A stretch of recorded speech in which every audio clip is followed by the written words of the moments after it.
Hello friends, फिर से आपके अपने यूट्यूब चैनल झलको स्टडी पर आपका हार्दिक स्वागत। अपन पढ़ रहे थे शिक्षा मनोविज्ञान के क्वेश्चन। आज अपन यानी कि जो 250-300 क्वेश्चन पहले वीडियो में अपलोड कर दिए गए, आज अपन नेक्स्ट और ये वो क्वेश्चन है जो गत वर्ष एग्जाम में पूछे गए हैं। और ये रीट फर्स्ट ग्रेड और सेकंड ग्रेड अध्यापक भर्ती परीक्षा में साइकोलॉजी के जो क्वेश्चन पूछे जाते हैं, बहुत ही वेरी वेरी इंपॉर्टेंट आज की क्लास होने वाली है। ये वो क्वेश्चन है। तो आज अपन अगला क्वेश्चन स्टार्ट करते हैं। निम्न में से कौन सा शिक्षण व्यवहार परंपरागत संगठन का सिद्धांत कार्य केंद्रित पर आधारित है? एक तंत्रीय शिक्षण व्यवहार, प्रजातंत्रीय शिक्षण व्यवहार, हस्तक्षेप रहित शिक्षण व्यवहार, कोई नहीं। क्वेश्चन क्या है? निम्न में से कौन सा शिक्षण व्यवहार परंपरागत संगठन का सिद्धांत कार्य केंद्रित पर आधारित है? तो इसका राइट आंसर हो जाएगा हस्तक्षेप रहित शिक्षण व्यवहार। और प्रत्येक क्वेश्चन की अपन व्याख्या करते भी चलेंगे ताकि एग्जाम में अपना कोई भी क्वेश्चन गलत ना हो। व्याख्या। एक तंत्र शिक्षण शिक्षक केंद्रित होता है, स्मृति प्रधान होता है। प्रजातंत्रीय शिक्षण छात्र व शिक्षक दोनों के मध्य होता है, क्रियाशील होता है और आत्म अनुशासन आधारित होता है। हस्तक्षेप रहित शिक्षण क्या है? कार्य समस्या केंद्रित शिक्षा, छात्र अधिक सक्रिय होते हैं, शिक्षक केवल फैसिलेटर के रूप में होता है हस्तक्षेप रहित शिक्षण में। नेक्स्ट क्वेश्चन, निम्नलिखित में से कौन सा कथन शिक्षण उद्देश्य के संदर्भ में सही नहीं है? ये हमें बताना है। इनका स्पष्ट विशिष्ट होता है, इनका स्वरूप विशिष्ट होता है, इनकी सहायता से शैक्षिक उद्देश्यों की प्राप्ति की जाती है, इनकी प्राप्ति लंबी अवधि में की जाती है, इनका मनोवैज्ञानिक आधार होता है। क्वेश्चन क्या है? निम्नलिखित में से कौन सा कथन शिक्षण उद्देश्य के संदर्भ में सही नहीं है? तो इसका राइट आंसर हो जाएगा इनकी प्राप्ति लंबी अवधि में की जाती है। ऑप्शन 3 अपना राइट आंसर हो जाएगा, जो कि गलत है। व्याख्या। शिक्षण उद्देश्य की प्राप्ति कम समय सीमा में की जाती है, जबकि शिक्षा के उद्देश्य दीर्घकालीन होते हैं। शिक्षण उद्देश्य की प्राप्ति कम समय में की जाती है।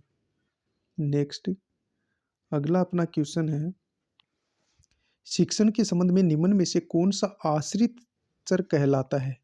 शिक्षक, छात्र, विषय वस्तु एवं प्रविधियां, विद्यालय। आश्रित चर हमें पूछा है, तो आश्रित जो चर होता है वो छात्र होता है और स्वतंत्र चर पूछा जाए वो शिक्षक होता है। नेक्स्ट, बच्चों की सक्रिय रिक्त स्थान को सुनिश्चित करने के लिए आप निम्नलिखित में से किसे महत्व देंगे?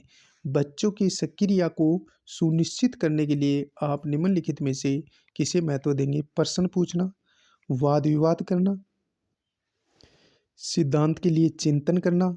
सभी विकल्प सही हैं, तो उपयुक्त सभी कथन है वो सही हैं। नेक्स्ट,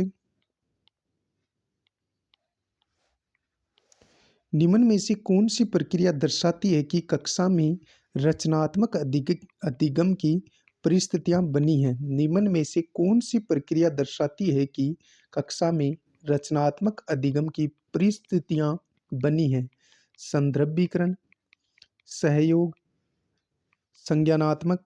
सभी विकल्प सही हैं, तो उपयुक्त सभी अपना राइट आंसर हो जाएगा। क्वेश्चन क्या है? निम्न में से कौन सी प्रक्रिया दर्शाती है कि कक्षा में रचनात्मक अधिगम की परिस्थितियां बनी है? संदर्भीकरण, सहयोग, संज्ञानात्मक। उपयुक्त सभी अपना राइट आंसर हो जाएगा। नेक्स्ट, समूह के नेता होने के नाते संस्था प्रधान से क्या अपेक्षाएं हैं? स्टाफ एवं छात्रों से दूरी बनाकर रखें, प्रबंधन मंडल को प्रसन्न रखें, प्रबंध मंडल को प्रसन्न रखें, संस्था के वांछित उद्देश्यों को प्राप्ति में सहायक हो, निरंकुश की तरह कार्य करे। समूह के नेता के रूप में संस्था प्रधान से क्या अपेक्षाएं हैं? संस्था के वांछित उद्देश्यों को प्राप्ति में सहायक हो। ऑप्शन 3 अपना राइट आंसर हो जाएगा। नेक्स्ट, एक अनुकूल समय सारणी बनाते समय निम्न में से किसे महत्व नहीं दिया जाता? एक अनुकूल समय सारणी बनाते समय निम्न में से किसे महत्व नहीं दिया जाता?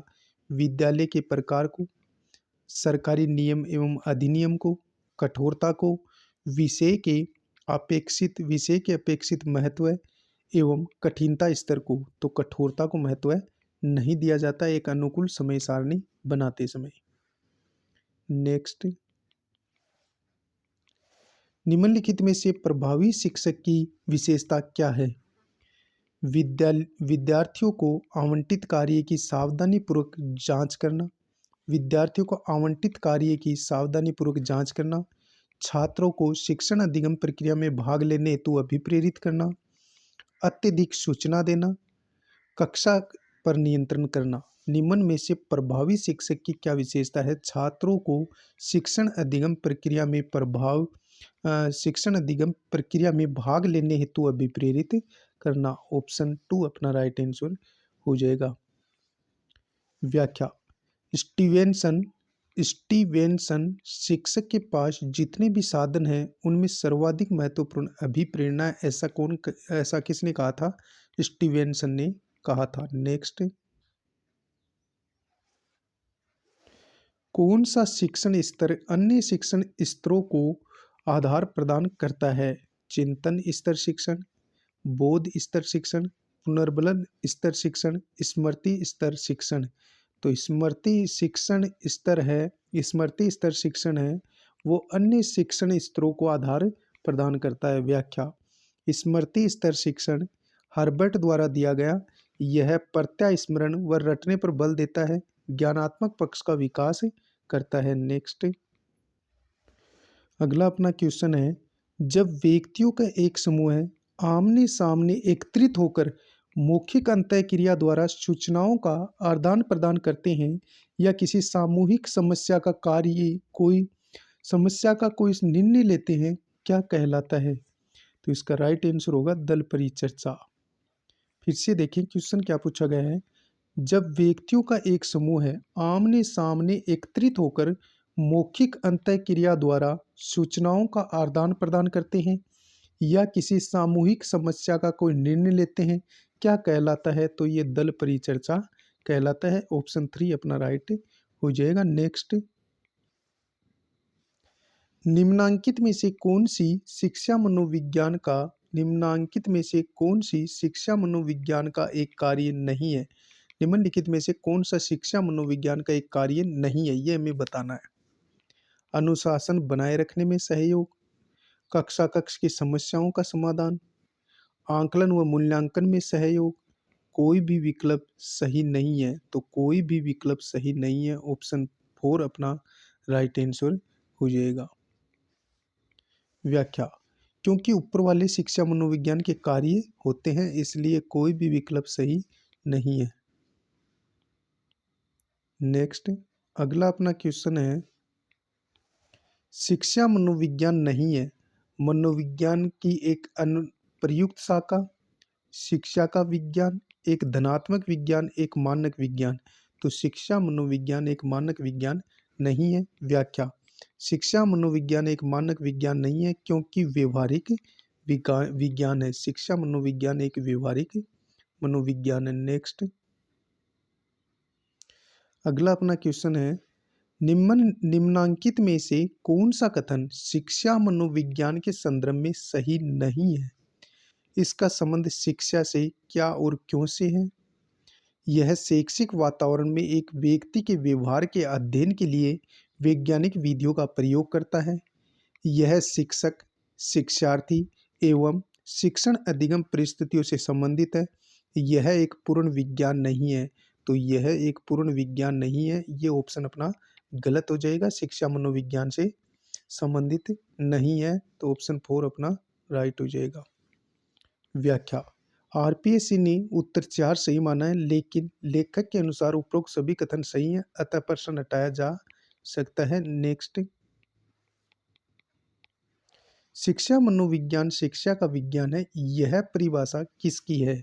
शिक्षा मनोविज्ञान शिक्षा का विज्ञान है, यह परिभाषा E.A. पील ने दी है। नेक्स्ट क्वेश्चन, अध्यापन कौशल की कुछ आवश्यक बातें नीचे दी गई हैं और ये क्वेश्चन पूछा गया आरपीएससी स्कूल ऑफ व्याख्याता 2020 में पूछा गया।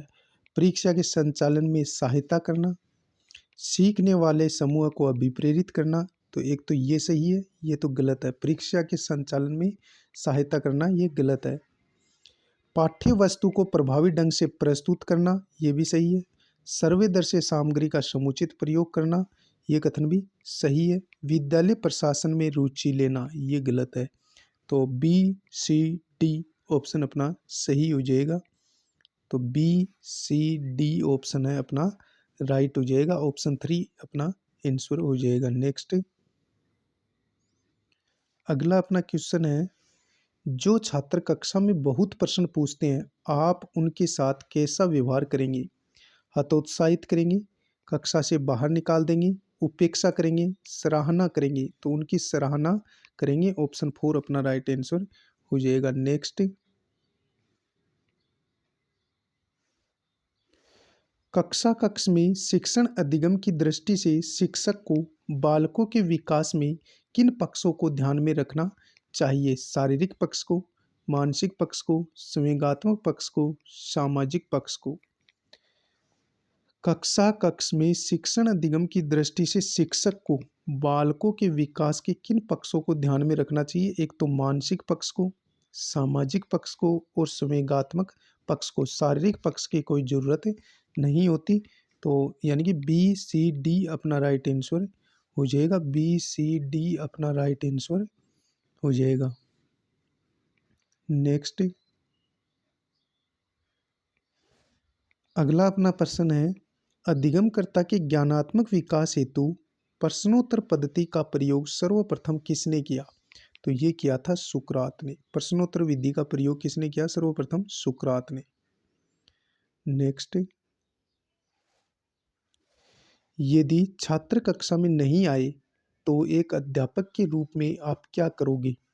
यदि छात्र कक्षा में नहीं आए तो एक अध्यापक के रूप में आप क्या करोगे? वास्तविकता की उपेक्षा, शिक्षण को रोचक एवं प्रभावी बनाने की कोशिश, छात्रों को प्रलोभन देने की युक्ति का प्रयोग, कारणों को समझकर समस्या का निदान करना? तो कारणों को समझ करके समस्या का अपन क्या करेंगे? निदान। ऑप्शन 4 अपना राइट आंसर हो जाएगा। नेक्स्ट नीचे कुछ अधिगम सिद्धांत दिए गए हैं, इनमें से कौन सा युग्म सही है, ये हमें बताना है।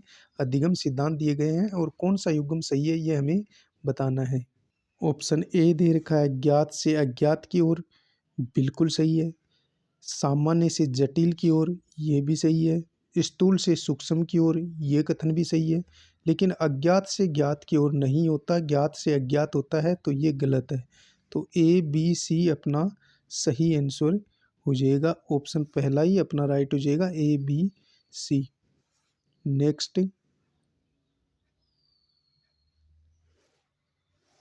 एक सफल शिक्षक के लिए सीखने के सिद्धांतों की जानकारी महत्वपूर्ण है, क्योंकि एक सफल शिक्षक के लिए सीखने के सिद्धांतों की जानकारी महत्वपूर्ण है क्योंकि यह समय की बचत में सहायक है, यह शिक्षण को सरल एवं रोचक बनाने में उपयोगी है, यह शिक्षण के दौरान अनुशासन बनाए रखने में सहायक है और यह पाठ्यक्रम को नियोजित ढंग से पूरा करने में सहायक है। तो सही आंसर हो जाएगा, यह शिक्षण को सरल एवं रोचक बनाने में सहायक है। ऑप्शन 2 अपना राइट आंसर हो जाएगा। नेक्स्ट कक्षा शिक्षण में अध्यापक को अपना पाठ प्रारंभ करने से पूर्व निम्नलिखित में से किस चरण को प्राथमिकता देना सर्वाधिक उपयुक्त होगा? कक्षा शिक्षण में अध्यापक को अपना पाठ प्रारंभ करने से पूर्व निम्नलिखित में से किस चरण को प्राथमिकता देना सर्वाधिक उपयुक्त होगा? पूर्व में पढ़ाए गए पाठों पर मूल्यांकन प्रश्न पूछना, पढ़ाए जाने वाले पाठ से संबंधित पूर्व ज्ञान पर प्रश्न पूछना और पूर्व में पढ़ाए गए पाठ का निदानात्मक प्रश्न पूछना, पढ़ाए जाने वाले नवीन पाठ पर आधारित समस्यात्मक प्रश्न पूछना। ये अपना राइट हो जाएगा। पढ़ाए जाने वाले नवीन पाठ पर आधारित हमें समस्यात्मक क्वेश्चन पूछने चाहिए। नेक्स्ट पाठ के प्रारंभिक स्तर पर किस शिक्षण पर विधि का सर्वप्रथम उपयोग किया जाता है? तो वो किया जाता है मूल्यांकन करना। पाठ के प्रारंभिक स्तर पर किस शिक्षण पर विधि का सर्वप्रथम उपयोग किया जाता है? ऑप्शन भी देख लेते हैं चलो। दृश्य सामग्री का उपयोग, मूल्यांकन करना, निर्धारित कार्य पूर्ण करने की हेतु सौंपना, पाठ्य पुस्तक का उपयोग करना। तो सही आंसर हो जाएगा मूल्यांकन करना। ऑप्शन 2 अपना राइट आंसर हो जाएगा। व्याख्या, प्रस्तावना प्रश्न के माध्यम से इसका प्रयोग किया जाता है। नेक्स्ट, निम्नांकित में से कक्षा में किस प्रविधि का प्रयोग अध्यापक को छात्रों द्वारा सर्वाधिक स्मरणीय बनाता है? तो इसका राइट आंसर हो जाएगा विषय वस्तु को समझाकर पढ़ाना चाहिए। अध्यापक को विषय वस्तु को समझाकर पढ़ाना चाहिए। नेक्स्ट, अगला अपना प्रश्न है, विद्यार्थियों में सहयोग की भावना का विकास आप कैसे करेंगे? उपदेश देकर, सहयोग पर चित्र दिखाकर, सामूहिक कार्य देकर, रचनात्मक कार्य देकर। विद्यार्थियों में सहयोग की भावना का विकास आप कैसे करेंगे?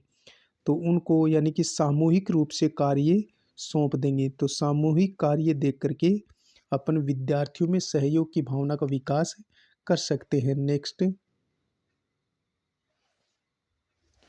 शिक्षण अधिगम प्रक्रिया के दौरान छात्रों में अधिगम विकास हेतु अध्यापक को क्या करना चाहिए? शिक्षण अधिगम प्रक्रिया के दौरान छात्रों में अधिगम विकास हेतु अध्यापक को क्या करना चाहिए? श्यामपट्ट का अधिकाधिक उपयोग करना, शिक्षण को रोचक बनाना, कक्षा में चयनित विद्यार्थियों से प्रश्न पूछना, कक्ष के प्रभुत्ववादी अनुशासन रखना। तो इसका राइट आंसर हो जाएगा शिक्षण को रोचक बनाना। ऑप्शन 2 अपना राइट आंसर हो जाएगा। नेक्स्ट, कक्ष शिक्षण में आने वाली कठिनाइयों के समाधान हेतु आप निम्नांकित में से कौन सा कदम उठाएंगे? कक्षा प्रबंधन में सुधार करना, कक्षा में छात्रों को कार्य सौंपना, समस्या का कारण जानना एवं शिक्षण कार्य में सुधार करना, छात्रों के व्यवहार में सुधार करना। क्वेश्चन क्या है, कक्ष शिक्षण में आने वाली कठिनाइयों के समाधान हेतु आप निम्नांकित में से कौन सा कदम उठाएंगे? तो हमारा राइट आंसर होगा समस्या का कारण जानना एवं शिक्षण कार्य में सुधार करना। ऑप्शन 3 अपना राइट आंसर हो जाएगा। नेक्स्ट, निम्नलिखित कथनों में से कौन सा कथन है सही है, वो हमें चुनना है। अनुदेशनात्मक तकनीक शिक्षण कला है। अनुदेशनात्मक तकनीक शिक्षण अधिगम कौशलों पर आधारित विज्ञान है। अनुदेशनात्मक तकनीक एक शिक्षण मशीन है। अनुदेशनात्मक तकनीक साइबरनेटिक्स मनोविज्ञान है। क्वेश्चन क्या है, निम्नलिखित कथनों में से जो सही है उसे चुनें। तो अनुदेशनात्मक तकनीक शिक्षण कला है। अनुदेशनात्मक तकनीक शिक्षण कला है, ये कथन बिल्कुल सही है और ये पूछा गया आरपीएससी स्कूल व्याख्या था 2020 में ये क्वेश्चन पूछा गया है। व्याख्या, चलो अपन व्याख्या भी इसकी देख लेते हैं। क्वेश्चन की व्याख्या, अनुदेशन तकनीकी शैक्षिक तकनीकी की वह शाखा है। अनुदेशन तकनीक शैक्षिक तकनीक की वह शाखा है जो शिक्षण सामग्री के सही उपयोग के विषय के सैद्धांतिक व व्यवहारिक दोनों प्रकार की सूचना प्रदान करती है। नेक्स्ट, अगला अपना प्रश्न है, निम्नांकित पुस्तकों के लेखक कौन है? सूची 1 का सूची 2 में मिलान करना है। एमिल एमिल पुस्तक लिखी थी किसने? रूसो ने। एमिल ग्रंथ किसका है? रूसो का। आउटलाइन ऑफ साइकोलॉजी मैकडूगल ने लिखी थी। आउटलाइन ऑफ साइकोलॉजी की पुस्तक किसने लिखी? मैकडूगल ने। एम्पीरिसिज्म ये लिखी थी जॉन लॉक ने। किसने लिखी थी? एम्पीरिसिज्म जॉन लॉक ने। एजुकेशन साइकोलॉजी लिखी थी थॉर्नडाइक ने। फिर से देखो, एमिल ग्रंथ रूसो ने लिखा, outline of psychology William McDougall की रचना है और एम्पीरिज्म ये जो पुस्तक है ये जॉन लॉक की है और एजुकेशन साइकोलॉजी पुस्तक लिखी थी थॉर्नडाइक ने। नेक्स्ट,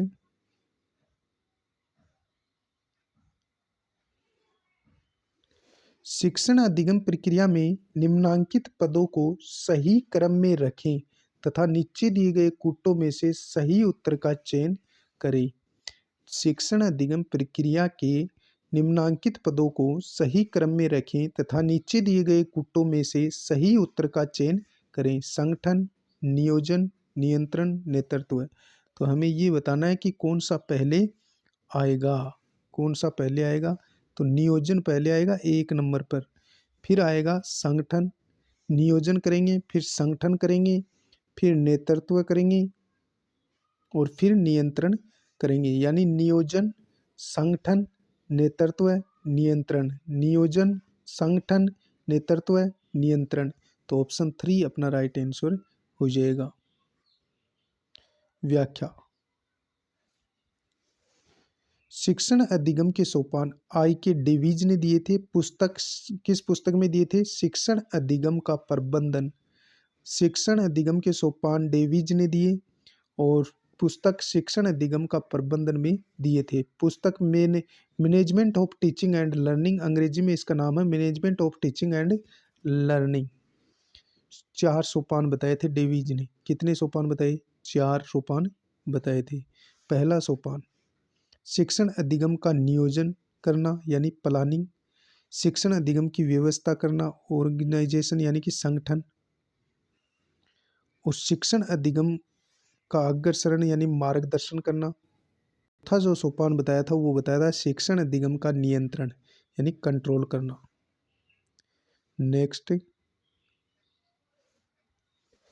निम्नलिखित में से कौन सा घटक शिक्षण कौशल से संबंधित नहीं है? निम्नलिखित में से कौन सा घटक शिक्षण कौशल से संबंधित नहीं है? उद्दीपन परिवर्तन, पुनर्बलन कौशल, श्यामपट्ट लेखन कौशल, निर्देशन व परामर्श। तो निर्देशन और परामर्श है, ये शिक्षण कौशल के घटक नहीं है। ऑप्शन 4 अपना राइट आंसर हो जाएगा। व्याख्या।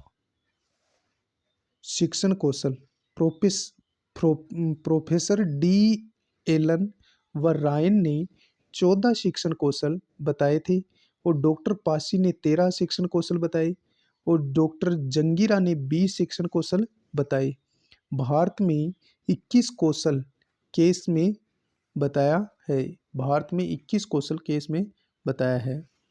प्रमुख कौन कौन से कौशल हैं शिक्षण कौशल? उद्दीपन परिवर्तन, पुनर्बलन, उदाहरण या दृष्टांत, व्याख्यान, खोजपूर्ण प्रश्न, अनुशीलन प्रश्न, मौन, श्यामपट्ट, प्रस्तावना, मूल्यांकन, स्पष्टीकरण, कक्षा कक्ष प्रबंधन कौशल, ये कौशल बताए गए हैं। नेक्स्ट,